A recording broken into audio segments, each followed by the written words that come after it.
All right. Hey guys, how y'all doing? Welcome to another brief installment of BrickWall reviews and probably the first installment of BrickWall news. I don't know. I'm still working on this one. I figured I'd just give it a test run. So much has happened in the entertainment world this week, from Darkwing Duck probably coming back to the Joker returning to the DCEU and the Snyder Cut. The Animaniacs getting a revival, having a new trailer drop, and a new trailer coming out for Raya and the Last Dragon. Before I get into these stories, I want to remind you guys to subscribe to our channel. We do a lot of cool content over here. This is our Halloween month, BrickWall Horror. We've been doing some really cool videos all month long, and this coming Tuesday is going to be our last video for the horror Halloween season, so you don't want to miss it. We got something cool lined up. So getting right into it, yesterday, the Animaniacs, for those of you who don't know, the Animaniacs, the hit 90s show that aired on Kids WB way back in like the 90s or something, 22 years ago, they referenced that in the trailer. They are coming back, and they dropped the trailer yesterday, and I have to say, I wasn't really all that big on Animaniacs, honestly, to be 100% honest, but this trailer really has me interested.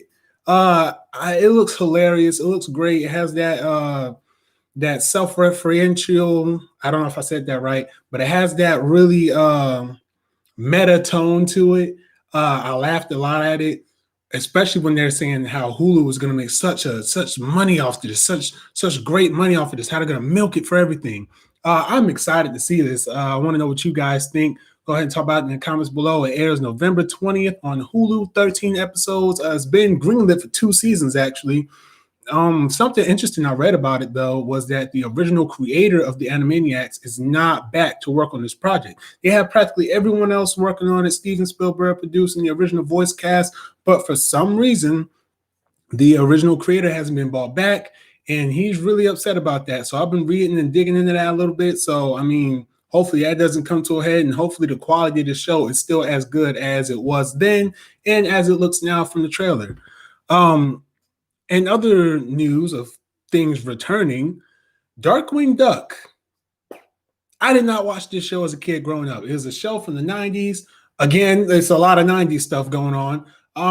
I wasn't really into this. And I even tried watching it on Disney Plus, thinking I could probably get interested in it because of the 2017 DuckTales reboot, to which I am a fan of. Do not judge me. I enjoy watching that show.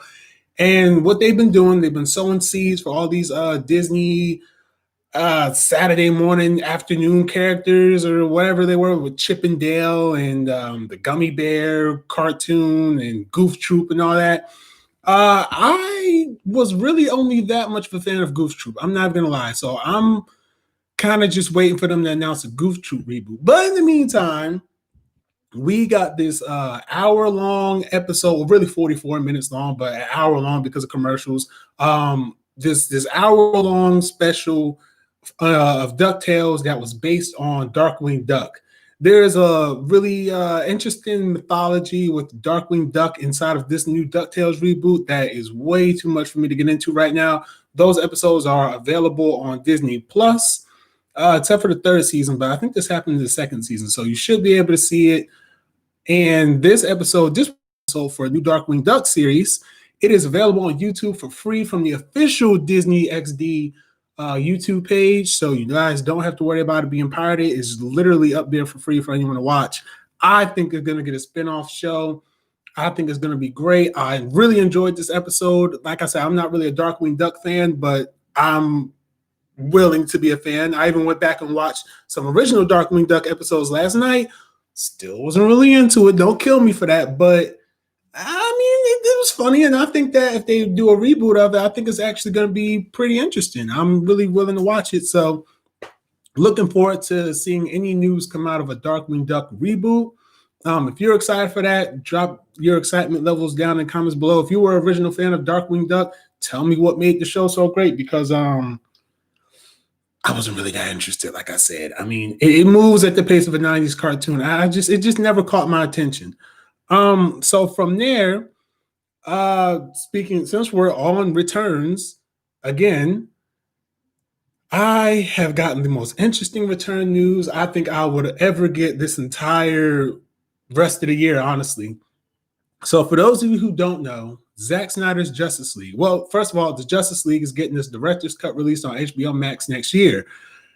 The whole debacle behind that is an essay in itself. You can definitely find information about that on the internet.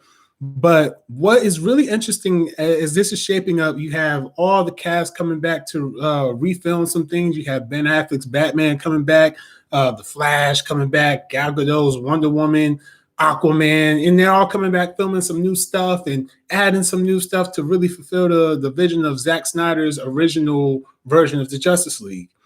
So interestingly enough, and I think many people weren't really expecting is the Joker, and you probably already heard this already, the Joker from the Suicide Squad that was played by Jared Leto that nobody really liked that much. I was kind of not really that big of a fan of it, but the Joker is coming back. He is coming back into the Snyder cut of the Justice League. Now, how he fits into that story, I do not know. I've heard rumors about him being someone that helps the Justice League out or Batman out in that little nightmare sequence that he has in Batman vs. Superman. My initial reaction to that, again, I was surprised. But then I realized that that iteration of the Joker played by Jared Leto was always said to have gotten the short end of the stick. That he had scenes that were left on the cutting room floor of the Suicide Squad that came out in 2016. So I'm really interested to see what's going on, especially since they're bringing back Ben Affleck. If you guys didn't know, he signed on to do more Batman. Originally, he was done out of the role. Now he signed on to do some more Batman, and I'm like, wow, if they're gonna do some more Batman with Ben Affleck, are they gonna do a Joker and kind of tie him into that too, and then kind of like reinvigorate that side of the DC universe? I think that would be awesome. I'm excited. I'm a big Flash fan, and I know Flashpoint is coming up, and that's going to be the whole big DC movie to introduce the multiverse. Everyone's doing a multiverse right now, and I love it, but DC is the king of multiverse. I said it here first. Marvel's got nothing on them. So if you have to dispute me about that in the comments below, and I will probably ignore you if I don't like your opinion that much. So moving on to the last bit of news. Well, yeah, one of the last pieces of news that I have is the newest Disney movie, Raya and the Last Dragon, released this trailer. I don't know much about this movie. The trailer was interesting. It really did. I heard a lot of people say this, and I agree. It kind of does make you think of the Legend of Korra, just based on how she's dressed and just a lot of the other elements in there. It's scheduled to come out in theaters in March 2021. But come on, guys, we know we're in the middle of a pandemic. I mean, I don't know if it's going to be over. It doesn't look like it's going to be over before the end of the year. Why would it be over in March? But who knows? Stranger things have happened.